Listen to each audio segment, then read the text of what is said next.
নমস্কার। জন্মকুণ্ডলিতে যদি মণ্ডল চতুর্থ হাউসের মধ্যে বিরাজমান হয়, চতুর্থ হাউস হচ্ছে কালপুরুষ কুণ্ডলী অনুযায়ী এটি হচ্ছে তত্ত্ব রাশি এখানে পড়ে। আর মণ্ডল হচ্ছে ফায়ার এলিমেন্ট, আর তত্ত্ব রাশি হচ্ছে জলতত্ত্বের রাশি। সুতরাং এখানে মণ্ডলের পজিশন খুব একটা ভালো নয়। এখানে মণ্ডল বিশেষ সম্পর্কের দিতে নেগেটিভ প্রভাব দিয়েছে, কারণ চতুর্থ হাউস মাটির ঋণ করে। এখানে মণ্ডল বসে মায়ের সাথে সম্পর্কের অবনতি ঘটায়। মায়ের শারীরিক চর্চ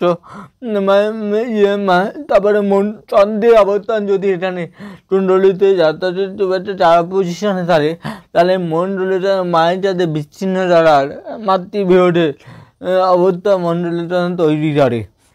যেটা মণ্ডলের পজিশন আমার চন্দ্রের পজিশনের উপর নির্ভর করছে। মণ্ডল যেহেতু ভূমিপুত্র, আর চতুর্থ হচ্ছে ভূমি দিলে যাচ্ছে, অর্থাৎ এখানে মণ্ডল প্রচুর সম্পত্তি একটা ব্যবস্থা করে, প্রচুর ধন সম্পত্তি, বিশেষ করে যারা রিয়েল এস্টেট এখানে যেসব জাতকের মণ্ডল বহুত হাউসের মধ্যে বিরাজমান, তারা রিয়েল এস্টেটে যারা প্রচুর পরিমাণে একটা আর্নিংয়ের একটা সম্ভাবনা দেখা যায়। মণ্ডলের তিনটে দৃষ্টি, মণ্ডলের চতুর্থ দৃষ্টি সপ্তম হাউসে, এখানে সপ্তম হাউস হচ্ছে জাতকের পতি বা পত্নী পাউসের সাথে যে সম্পর্ক, যে রিলেশনটা বিচ্ছিন্ন চলে, তারা মণ্ডল যেখানে দৃষ্টি দেয়, মণ্ডল সূর্য শনি রাহু এদের দৃষ্টি হচ্ছে বিশ্বদাত্তা দৃষ্টি। এরা সম্পর্কটা বিচ্ছিন্ন করে, যেখানে দৃষ্টি পেলে সপ্তম হাউস হয়তো পতি বা পত্নী, এখানে পতি বা পত্নীর সাথে সম্পর্কের একটু বিচ্ছিন্ন অবনতি সম্ভাবনা তৈরি হতে। মণ্ডলের পজিশনের উপর নির্ভর হচ্ছে, মণ্ডল যদি চারা পজিশনে থাকে তাহলে একটা পুরোপুরি বিচ্ছিন্ন ডিভোর্সের সাথে সম্ভাবনা। তারা চতুর্থ হাউসে মণ্ডলের অবস্থান একটি মান্ডলী ধরতে ইন্ডিকেশন করে। যদি মণ্ডল শুভ অবস্থায় থাকে তাহলে অল্প একটু মতবিরোধ, কিন্তু ওই জটিল পজিশনে পুরোপুরি বিচ্ছিন্ন হওয়া পজিশনে মণ্ডল এখানে করে না, অতটা মণ্ডলীর নয় এখানে। তারপরে হচ্ছে মণ্ডলের সপ্তম দৃষ্টি, মণ্ডলের সপ্তম দৃষ্টি হচ্ছে দশম ভাবে। এটা খুবই একটা ভালো পজিশন, কারণ দশম ভাবে মণ্ডলের দৃষ্টি পড়া মানে ধর্মটাতে বিরাট উন্নতি।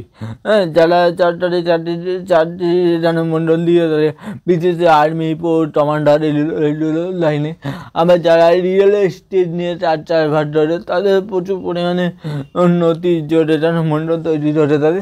তাহলে মণ্ডলের আবার অষ্টম দিচ্ছে একাদশভাবে পড়ে, এটাও খুব ভালো লাভ পাবে মণ্ডলে দিচ্ছে দৃষ্টি পড়ে। যারা রিয়েল এস্টেট মানে ভূমি রিলেটেড চাষ করবে, তাদের এখানে এরিয়া 4 আর 11 যে কম্বিনেশান, 4 আর 11 কম্বিনেশান, এটা হচ্ছে ভূমি রিলেটেড। এটা দারুণ একটা কম্বিনেশান এখানে মণ্ডল দিয়ে থাকে।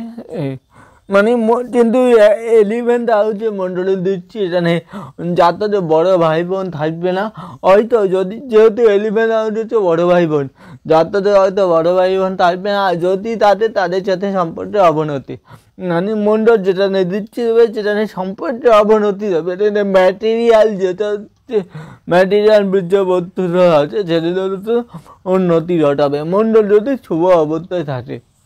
ধন্যবাদ।